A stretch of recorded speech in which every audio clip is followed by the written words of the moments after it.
Mari kita berdoa sekali lagi di hadapan Tuhan.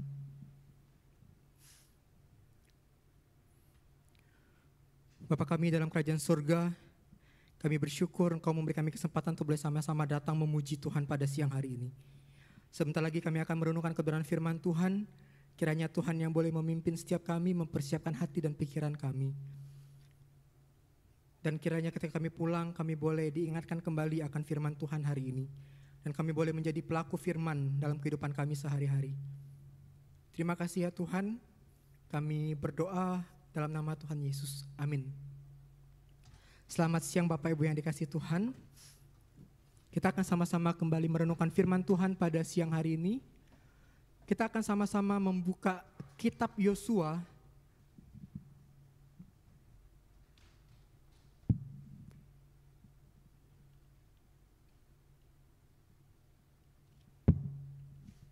Yosua pasal yang ke-21, ayat yang pertama sampai yang ke-42. Tapi kita tidak akan baca semua. Kita hanya akan baca ayat yang pertama sampai yang ke-8, lalu kemudian ayat 41 sampai yang ke-42. Yosua pasal yang ke-21, ayat yang pertama sampai yang ke-42. Saya akan bacakan ayat yang pertama sampai yang ke-8 terlebih dahulu bagi setiap kita. Kota-kota orang Lewi. Kemudian para kepala kaum keluarga Lewi datang menghadap Imam Eleazar dan Yosua bin Nun serta para kepala kaum keluarga di antara suku-suku orang Israel. Lalu berkata kepada mereka di Silo, di tanah Kanaan, Tuhan telah memerintahkan dengan perantaraan Musa, supaya kepada kami diberikan kota-kota untuk dihuni, serta tanah-tanah pengembalaannya untuk ternak kami. Lalu orang Israel memberikan dari milik pusaka mereka kota-kota yang berikut, serta tanah-tanah pengembalaannya kepada orang Lewi sesuai dengan titah Tuhan. Berikut ini undi bagi kaum-kaum Kehat, keturunan Imam Harun di antara orang Lewi melalui undi mendapat 13 kota dari suku Yehuda, dari suku Simeon dan dari suku Benjamin. Sedangkan keturunan Kehat lainnya melalui undi mendapat 10 kota dari kaum-kaum suku Efraim, dari suku Dan dan dari suku Manasye yang setengah itu. Keturunan Gerson mendapat melalui undi 13 kota dari kaum-kaum suku Isakar, dari suku Asyer, dari suku Naftali, dan dari setengah suku Manasye yang di Basan itu. Keturunan Merari melalui undi mendapat 12 kota menurut kaum-kaum mereka, dari suku Ruben, dari suku Gad, dan dari suku Zebulon. Demikianlah orang Israel melalui undi memberi kepada orang Lewi kota-kota itu serta tanah-tanah pengembalaannya, seperti yang diperintahkan Tuhan dengan perantaraan Musa. Kita lanjut di ayat 41 sampai 4 yang ke-42. Kota-kota orang Lewi di antara milik orang Israel berjumlah 48 kota serta tanah-tanah pengembalaannya. Masing-masing kota itu mempunyai tanah pengembalaan di sekelilingnya. Demikianlah halnya dengan seluruh kota-kota itu. Bapak Ibu sekalian, demikian pembacaan firman Tuhan pada siang hari ini. Bapak Ibu sekalian, sebelum kita melihat bagian ini lebih jauh, maka kita lihat dulu Bapak Ibu sekalian apa yang terjadi dalam bagian sebelumnya atau dari kisah sebelumnya. Bapak Ibu sekalian, kalau kita melihat saat ini bangsa Israel itu sudah memasuki tanah Kanaan. Jadi mereka sudah berjalan dari Mesir dan sekarang mereka tiba di tanah Kanaan. Bapak Ibu sekalian, lalu kita bisa melihat nanti bagaimana kemudian ada tanah-tanah atau wilayah-wilayah itu kemudian dibagikan kepada mereka oleh Yosua sebagai pemimpin mereka. Bapak Ibu yang dikasihi Tuhan, sebagai informasi bagi setiap kita,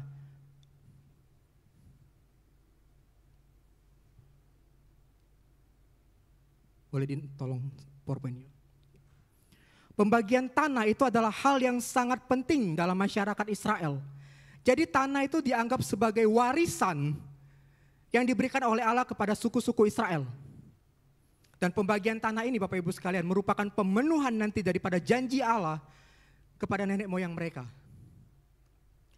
Bapak Ibu sekalian, kalau kita melihat ya di dalam pasal 20 sebelum kita masuk ke pasal 21, maka kita melihat bagaimana Yosua itu akan membagikan kota-kota perlindungan kepada suku Lewi. Jadi kota perlindungan adalah kota Lewi. Tetapi tidak semua kota perlindungan adalah kota Lewi. Tidak semua kota-kota Lewi adalah kota perlindungan, Bapak Ibu sekalian. Kota Lewi terdiri daripada 6 kota perlindungan ditambah dengan 42 kota Lewi yang lain. Maka total kota Lewi adalah 48 kota.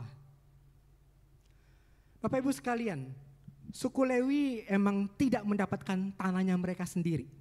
Mereka tidak punya tanah sendiri sehingga ini berbeda dengan suku-suku yang lain. Oleh karena itu mereka diberikan kota-kota khusus Bapak Ibu sekalian untuk tempat tinggal mereka.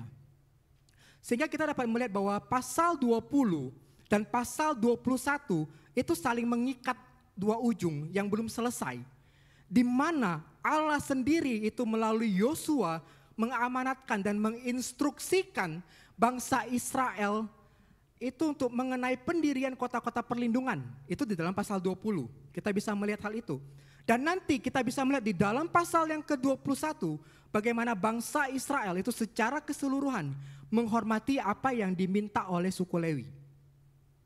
Supaya apa? Mereka juga dikasih jatah kota.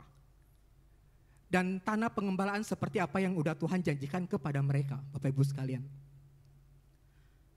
Bapak Ibu yang dikasih Tuhan, kalau kita melihat bagian ini, maka kita akan menemukan bahwa perikop ini itu difokuskan itu kepada keturunan Lewi, yakni Gerson, Kehat, dan Merari, serta ditambah dengan keturunan Imam Harun. Mengapa demikian, Bapak Ibu sekalian? Karena tujuan dari semua ini adalah untuk menjelaskan bagaimana para imam dan orang Lewi, meskipun mereka tidak memiliki tanah warisan, tetapi tidak memiliki tanah warisan, tetap menjadi bagian yang penting di dalam komunitas umat Israel. Inilah yang mau ditunjukkan Bapak Ibu sekalian. Mereka adalah orang-orang yang penting di dalam komunitas bangsa Israel. Dan nanti kita bisa melihat Bapak Ibu sekalian bahwa mereka ini, orang-orang Lewi ini punya peranan yang sangat unik di tengah-tengah bangsa Israel. Ya ini apa Bapak Ibu sekalian? Mereka memiliki peran keagamaan yang sangat unik. Dan nanti kita bisa lihat tempat dan lokasinya mereka juga. Bapak Ibu sekalian, perlu kita garis bawahi satu hal yang penting. Bahwa walaupun orang Lewi, suku Lewi tidak memiliki warisan, namun Tuhanlah yang akan menjadi warisan bagi mereka. Tuhan yang akan menjadi warisan bagi mereka.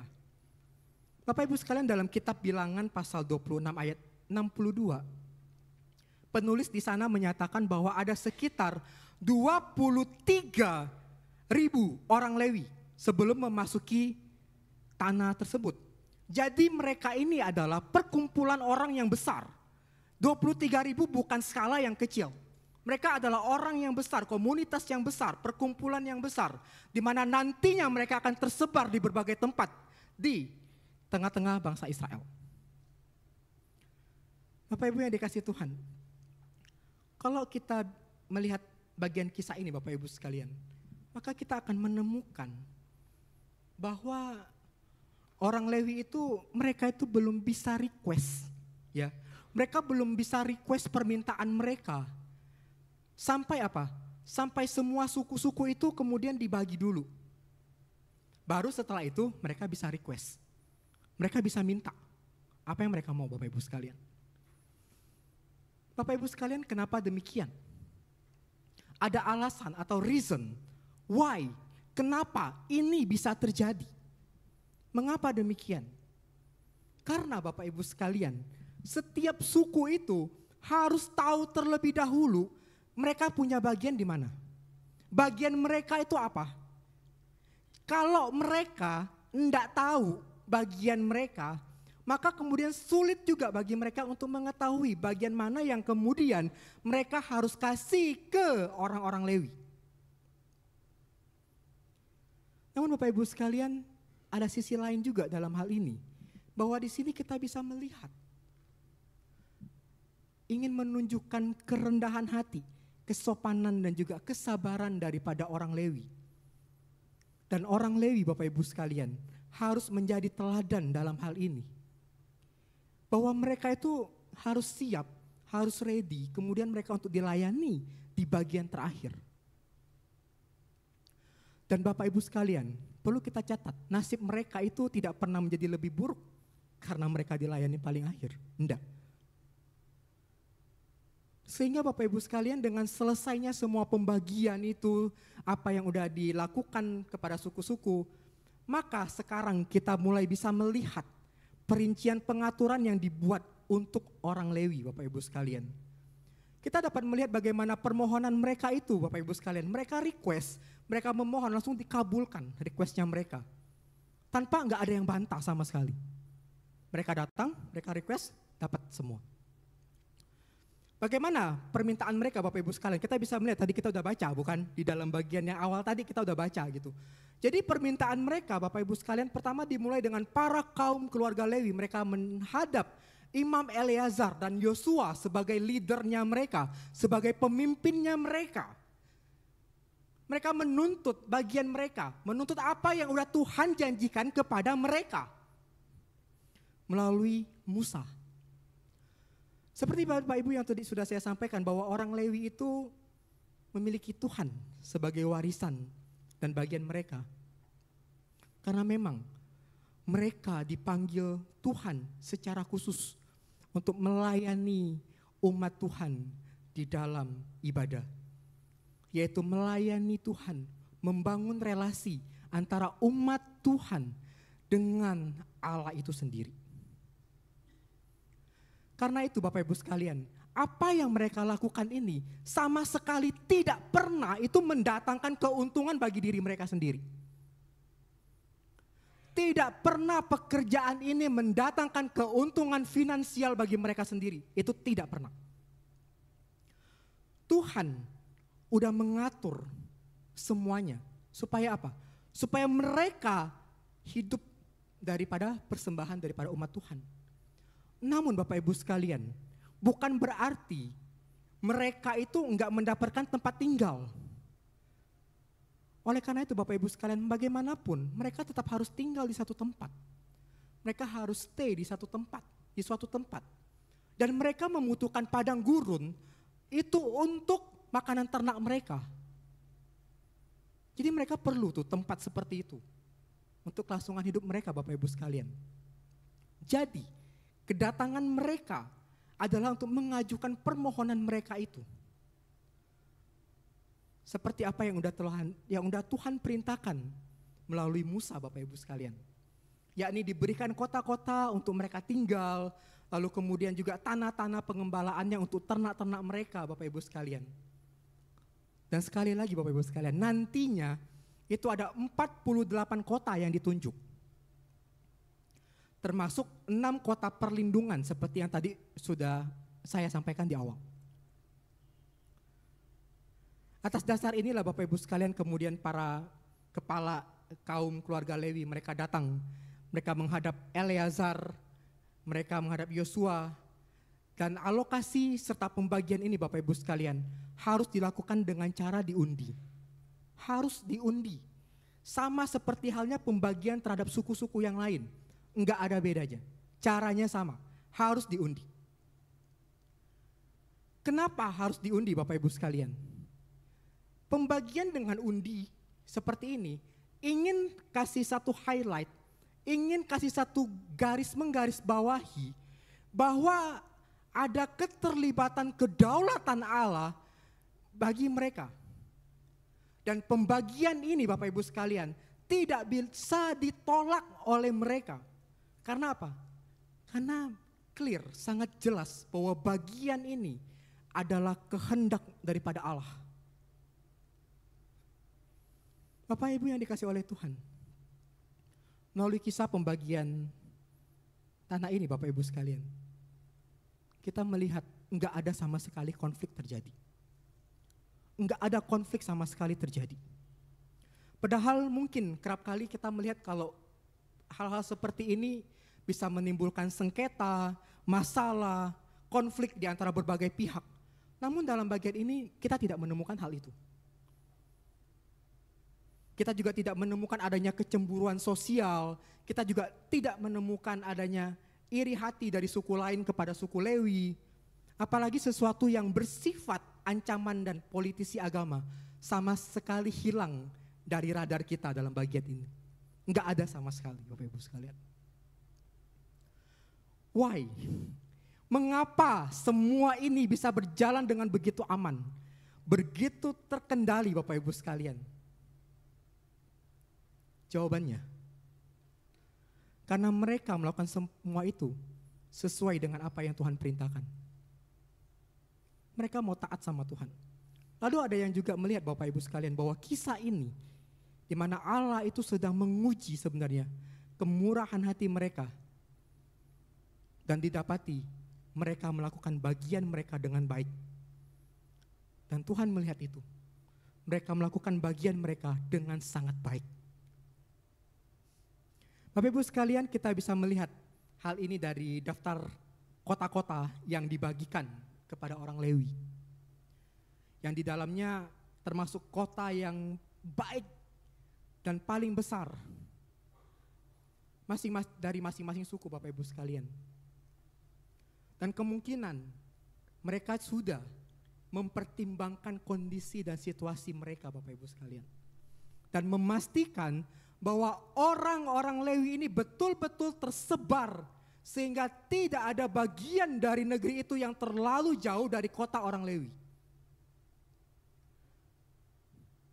Mereka membagikan kota-kota itu, memberikan kota-kota itu sesuai dengan apa yang Tuhan kehendaki, sesuai dengan apa yang telah Tuhan perintahkan kepada mereka. Bapak Ibu sekalian, mereka melakukannya dengan pandangan yang terarah pada perintah dan di dalam ketaatan mereka kepada Allah. Mereka memberikan sejumlah apa yang Allah perintahkan.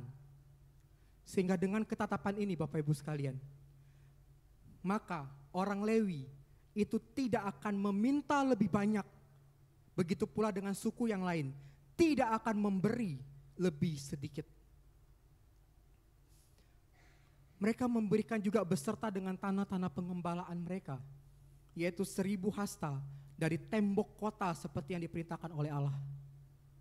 Bapak Ibu yang dikasih oleh Tuhan, melalui kitab Bilangan, kita tahu bahwa suku Lewi itu terbagi menjadi 3 sesuai dengan nama 3 anaknya, anak Lewi, seperti yang tadi di awal sudah saya sampaikan kepada Bapak Ibu sekalian, yaitu Gerson, Kehat, dan Merari. Bapak Ibu bisa cek di Bilangan pasal yang ketiga.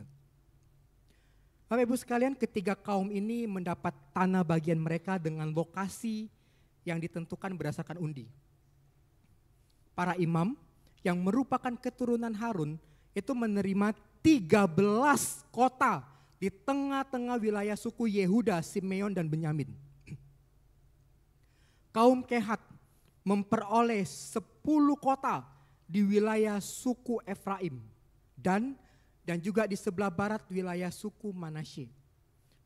Jadi kaum Kehat dapat 10 kota di wilayah suku Efraim, suku Dan, juga di sebelah wilayah suku Manasye.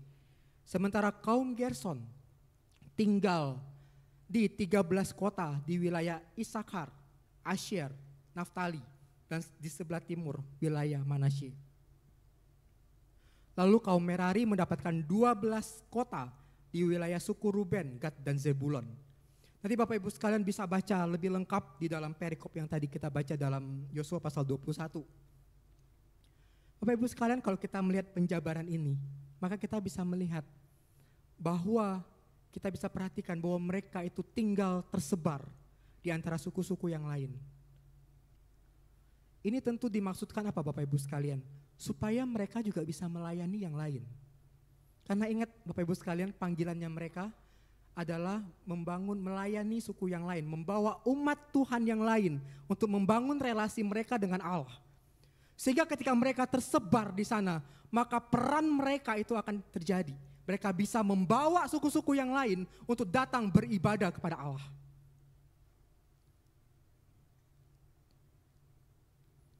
Bapak Ibu yang dikasih Tuhan, dalam pembagian kota-kota ini kita juga bisa melihat ada kata yang diulang-ulang Bapak Ibu sekalian, yaitu kata tanah pengembalaan. Apa maksudnya? Kenapa kalimat ini atau kata ini diulang berkali-kali? Bapak Ibu yang dikasih Tuhan, pengulangan kata ini untuk menggambarkan fungsi kota bagi suku Lewi, bahwa kota itu bukan hak milik. Sehingga Bapak Ibu sekalian, suku Lewi ini berbeda dengan 11 suku yang lain.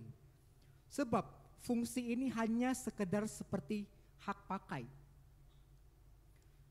Hak milik pusaka suku Lewi adalah keimamatan yang harus berpengaruh luas ke seluruh umat dan mempengaruhi berbagai segi kehidupan umat, termasuk pemberlakuan keadilan dan perlindungan. Bapak Ibu yang dikasih Tuhan, tanpa status, tanpa fungsi, sebuah status tanpa fungsi itu tidak ada meaningnya, tidak ada artinya.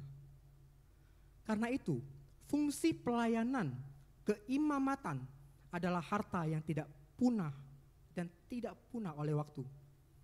Fungsi ini Bapak Ibu sekalian mendapat bentuk yang Allah perbuat dan sempurna di dalam Kristus yang menyebut umat kepunyaannya imamat yang rajani.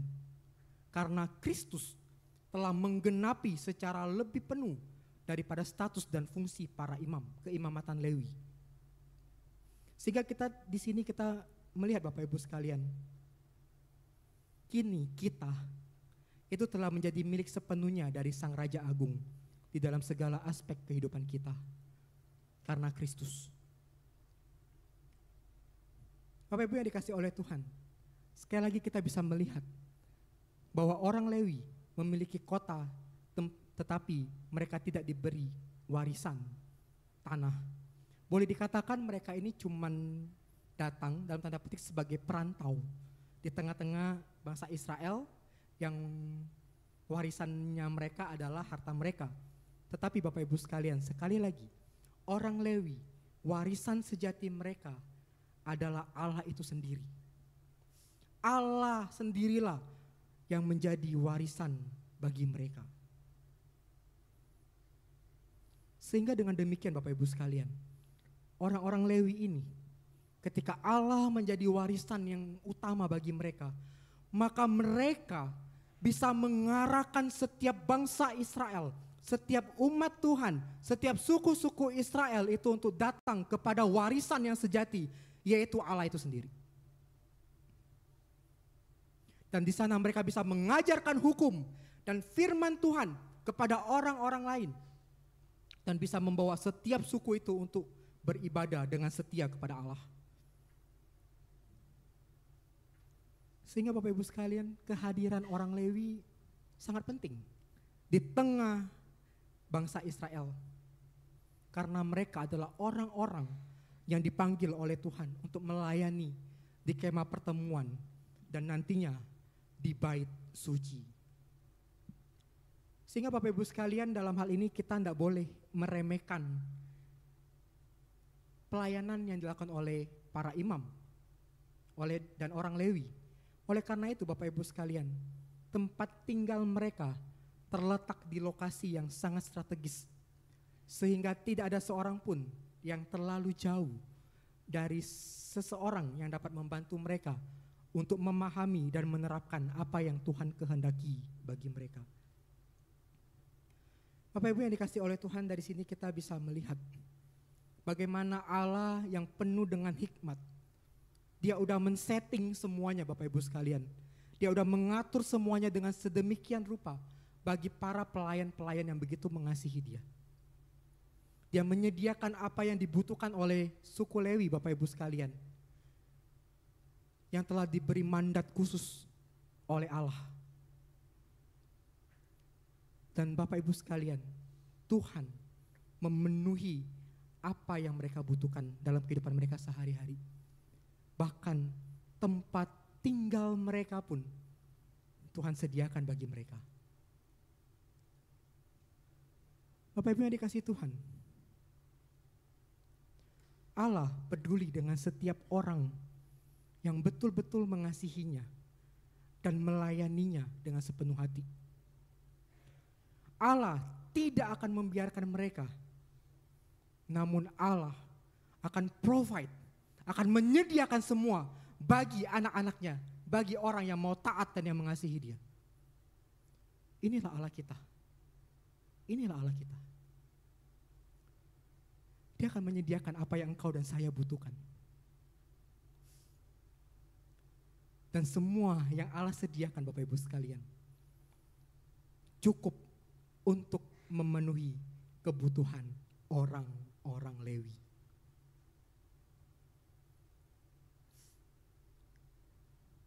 Bapak Ibu yang dikasih oleh Tuhan, dari bagian ini kita bisa melihat bagaimana Allah begitu peduli dengan umatnya.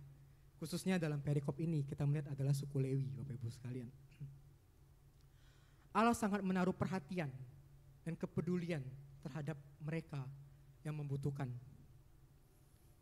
Bapak Ibu yang dikasih Tuhan, bukti dan perhatian dan kepedulian Allah ditunjukkan dengan bagaimana Allah menyediakan apa yang dibutuhkan. Bapak Ibu yang dikasih Tuhan, bukti dari perhatian dan kepedulian Allah bagi umatnya. Pertama ditunjukkan dengan menyediakan apa yang diperlukan atau yang dibutuhkan. Suku Lewi yang melayani Tuhan mendapatkan apa yang mereka butuhkan daripada Tuhan. Dari sini kita bisa melihat kembali bahwa Allah akan menyediakan yang terbaik bagi para pelayannya yang melayani Dia dengan taat dan setia. Dan kita juga bisa melihat Bapak Ibu sekalian, melalui apa yang Allah sediakan bagi orang-orang Lewi, itu semuanya mensupport, mendukung setiap pelayanan yang mereka kerjakan dan mereka lakukan. Dalam hal ini, Bapak Ibu sekalian, kita bisa melihat Tuhan tahu apa yang engkau dan saya butuhkan. Tuhan tahu kebutuhan setiap kita, anak-anaknya. Tuhan tahu kebutuhan setiap kita, para pelayan-pelayannya yang melayani Dia dengan taat dan setia. Dan Tuhan akan memenuhi apa yang engkau saya butuhkan, Bapak Ibu sekalian. Sekali lagi kita bisa melihat dalam bagian ini, bagaimana Allah dengan penuh hikmat mengatur semuanya, memenuhi apa yang telah Tuhan sediakan bagi umatnya. Dia provide semua, Dia cukupkan semua Bapak Ibu sekalian. Sekali lagi, Allah telah memberikan mandat, tugas kepada orang Lewi untuk melayani umatnya secara khusus. Juga telah mengatur semua sistem supaya mereka bisa memenuhi kebutuhan mereka sehari-hari. Begitu juga dengan tempat tinggal mereka. Bapak Ibu yang dikasih Tuhan, sehingga dari bagian ini kita bisa belajar, kita diingatkan kembali, sederhana, Allah akan selalu menyediakan apa yang kita perlukan dan akan memenuhi setiap kebutuhan kita. Oleh karena itu Bapak Ibu sekalian, dengan kesadaran seperti ini, ketika engkau dan saya tahu bahwa Allah akan provide semua, ketika Allah akan mencukupkan apa yang kita butuhkan, maka Bapak Ibu sekalian, sebagai respon kita adalah dengan bersyukur kepada Tuhan. Dan terus percayakanlah semua apa yang engkau dan saya butuhkan dalam kehidupan kita kepada Tuhan. Dan dari sini kita juga diingatkan Bapak Ibu sekalian, bahwa apa yang ada pada kita sekarang itu berasal daripada Allah. Allah yang memberikan itu semua kepada kita. Semua berasal daripada Allah kepada kita, buat kita. Bapak Ibu yang dikasihi Tuhan, Paulus dalam pelayanannya seorang rasul yang tidak gampang. Dia pernah mengalami yang namanya kelaparan. Dia juga pernah mengalami yang namanya makan sampai kenyang. Namun Paulus tetap kuat karena dia tahu kepada siapa dia itu berharap. Oleh karena itu Paulus mengatakan dalam Filipi pasal 4 ayat yang ke-19. Di sana dikatakan demikian. Allahku akan memenuhi segala keperluanmu menurut kekayaan dan kemuliaannya dalam Kristus Yesus. Bapak Ibu yang dikasihi Tuhan, yang perlu kita sama-sama ingat, yang perlu sama-sama kita remind dalam hidup kita adalah bahwa Tuhan itu akan provide, menyediakan apa yang engkau dan saya butuhkan. Apa yang engkau dan saya butuhkan. Bukan menyediakan apa semua yang kita ingini. Kita tahu ya bedanya kebutuhan sama keinginan Bapak Ibu sekalian. Yang Tuhan sediakan itu segala kebutuhan yang kita butuhkan. Sehingga dari semua itu kita bisa melayani, kita bisa mempermuliakan Tuhan melalui apa yang telah Tuhan sediakan bagi kita. Bapak Ibu yang dikasih oleh Tuhan. Lalu kita bisa melihat yang kedua Bapak Ibu sekalian. Pemeliharaan Tuhan terhadap umatnya. Ketika Allah menyediakan apa yang kita butuhkan, maka itu adalah salah satu bukti bagi kita. Bukti bahwa Allah itu senantiasa memelihara kita. Ketika Allah menyediakan semua itu adalah bukti pemeliharaan Tuhan bagi kita. Bapak Ibu yang dikasih oleh Tuhan, Allah menunjukkan perhatian dan kepeduliannya kepada umat Tuhan, kepada umatnya dengan pemeliharaannya yang sempurna. Allah memelihara dan mencukupkan apa yang kita perlukan atau kita butuhkan. Sama seperti orang Lewi, diberikan apa yang mereka butuhkan, tempat tinggal, tanah-tanah bagi para ternak mereka. Dan apa yang dilakukan oleh Tuhan bagi para suku Lewi, juga Tuhan lakukan bagi kita. Pemeliharaan Tuhan juga berlaku bagi engkau dan saya Bapak Ibu sekalian. Allah tahu apa yang kita butuhkan, apa yang kita perlukan.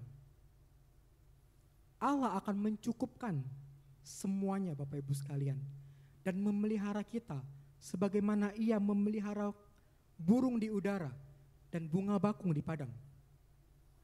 Dari sini kita bisa belajar dan melihat Bapak Ibu sekalian bahwa pemeliharaan Tuhan mencakup semua aspek kehidupan kita.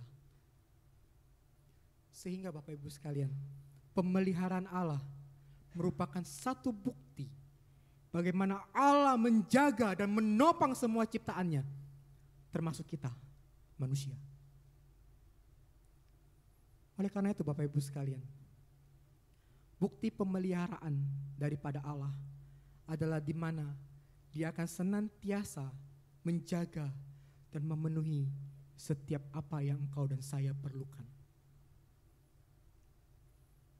Salah satu kisah Alkitab mungkin yang kita bisa lihat bagaimana Allah begitu mengasihi anak-anaknya, mengasihi para pelayannya, mengasihi orang yang taat kepada Dia. Misalnya dalam kisah Elia dan janda di Sarfat yang terdapat di dalam 1 Raja-Raja pasal yang ke-17. Bapak Ibu yang dikasihi Tuhan, di mana pada masa itu bangsa Israel terancam oleh kekeringan. Namun Elia yang taat kepada Tuhan dilindungi oleh Tuhan secara luar biasa. Bentuk pemeliharaan begitu nyata bagi Elia yang berada di Sungai Kerit, di mana Allah menyediakan minuman kepada dia dari air Sungai Kerit itu, dan Elia mendapatkan makanan dari burung gagak setiap hari. Semua itu Tuhan lakukan bagi dia. Dan pada saat air itu udah kering, penyertaan Allah tidak berhenti Bapak Ibu sekalian. Allah melanjutkan pemeliharaannya melalui seorang janda di Sarfat. Dalam kisah tersebut di mana janda itu pun memiliki makanan, persediaan makanan yang terakhir untuk dia dan anaknya. Akan tetapi, karena dia mau taat terhadap apa yang Elia katakan, maka Tuhan juga memimpin si janda Sarfat ini bersama dengan anaknya. Bahkan ketika anaknya meninggal karena sakit, lalu kemudian dihidupkan kembali oleh Allah. Bapak Ibu yang dikasihi Tuhan, dari sini kita bisa melihat bagaimana Tuhan itu betul-betul menjaga dan memelihara umatnya. Tidak hanya Elia yang dipelihara, tetapi juga janda di Sarfat itu dipelihara oleh Allah. Karena ketaatannya, inilah bentuk perhatian dan pemeliharaan Allah terhadap para hambanya yang setia dan kepada setiap anak-anaknya. Bapak Ibu yang dikasihi Tuhan, pada tahun 1908 ada sepasang suami istri yang bernama Sivilia dan suaminya yang bernama Walter S. Martin. Mereka datang, mereka mengunjungi sahabat mereka, orang terdekat mereka, sepasang suami istri yang bernama Doolittle, Nyonya dan Tuan Doolittle. Bapak Ibu sekalian, dalam kisah ini Nyonya Doolittle itu harus terbaring sakit selama 20 tahun. Sedangkan Tuan Doolittle mengalami kelumpuhan dan dia harus mendorong dirinya naik ke kursi roda lalu kemudian pulang lagi dari tempat bisnisnya, Bapak Ibu sekalian. Jadi memang dua suami istri yang memiliki keterbatasan.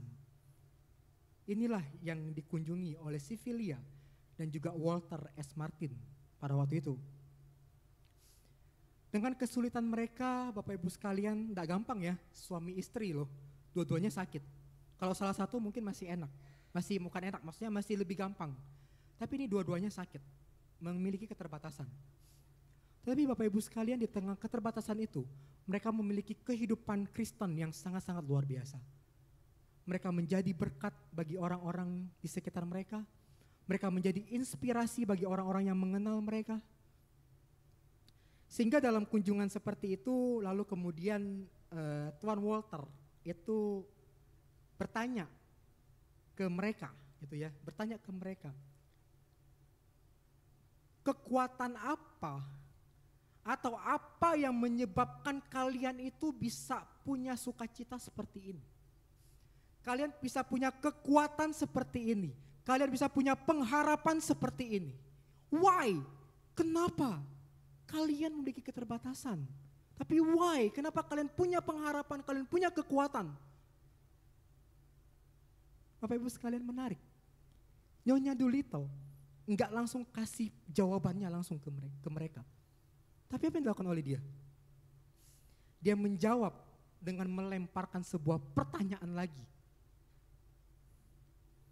Dia menjawab dengan satu pertanyaan. Mengapa berkeluh kesah? Lalu kemudian juga dia melanjutkan dengan satu statement atau kata demikian. Kalau Allah memelihara burung pipit, maka aku tahu Allah yang sama juga akan memeliharaku. Pernyataan iman yang simpel, sederhana sekali. Sehingga pernyataan dari Nyonya Doolittle ini membekas pada Sivilia dan Tuan Walter, suaminya. Lalu Bapak Ibu sekalian, kemudian apa yang terjadi? Hasilnya dari perjumpaan mereka ini adalah menghasilkan sebuah syair tentang providensia Allah, tentang penyertaan Allah, dan diinspirasikan oleh Matius pasal 6 ayat 26.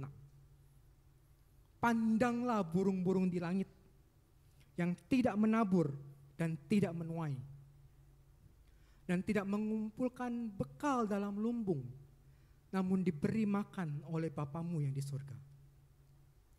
Bukankah kamu jauh melebihi burung-burung itu? Lalu kemudian diambil lagi dari kutipan Matius pasal 10 ayat 29 sampai 31 yang bunyinya demikian. Bukankah burung pipit dijual 2 ekor seduit. Namun seekor pun daripadanya tidak akan jatuh ke bumi di luar kehendak Bapamu. Dan kamu, rambut kepalamu pun terhitung semuanya. Sebab itu, janganlah kamu takut, karena kamu lebih berharga daripada banyak burung pipit. Lalu Bapak Ibu sekalian, Tuan Walter mencoba menuliskan melodi untuk him ini. Namun hasilnya nggak memuaskan bagi mereka, tidak memuaskan. Maka keesokan harinya istrinya, Sivilia, mengirimkan syair yang udah dibikin itu, yang sudah dibuat itu, kepada seorang yang bernama Charles H. Gabriel. Seorang komposer yang sangat terkenal untuk dituliskan melodinya. Maka Bapak Ibu sekalian, dari sinilah dihasilkan sebuah himne yang begitu indah. Dia peliharakan burung, KPPK 154. Mungkin kita sering mendengar lagu ini. Kita sering menyanyikan lagu ini Bapak Ibu sekalian dalam ibadah kita. His eye on his sparrow. Bapak Ibu sekalian, melalui kisah ini, melalui background latar belakang pujian ini, ada sebuah kisah sepasang suami istri yang struggle dengan kehidupan mereka, dengan pergumulan mereka, dengan sakit penyakit mereka, dengan keterbatasan mereka. Tetapi mereka percaya bahwa Allah memelihara dan menjaga mereka apapun kondisi mereka. Dan Bapak Ibu sekalian, dari sini kita bisa sama-sama melihat dan belajar bahwa Allah akan selalu mencukupkan dan memelihara setiap kita, anak-anaknya. Pemeliharaan Tuhan yang menyediakan segala apa yang kita butuhkan. Itu akan memberikan kita kekuatan dan pengharapan bahwa Allah tidak pernah meninggalkan kita. Bapak Ibu sekalian, kiranya melalui perenungan ini kita boleh belajar, diingatkan kembali bagaimana Allah menyediakan apa yang terbaik bagi setiap kita, anak-anaknya. Mari kita belajar mensyukuri apa yang telah Tuhan berikan bagi kita.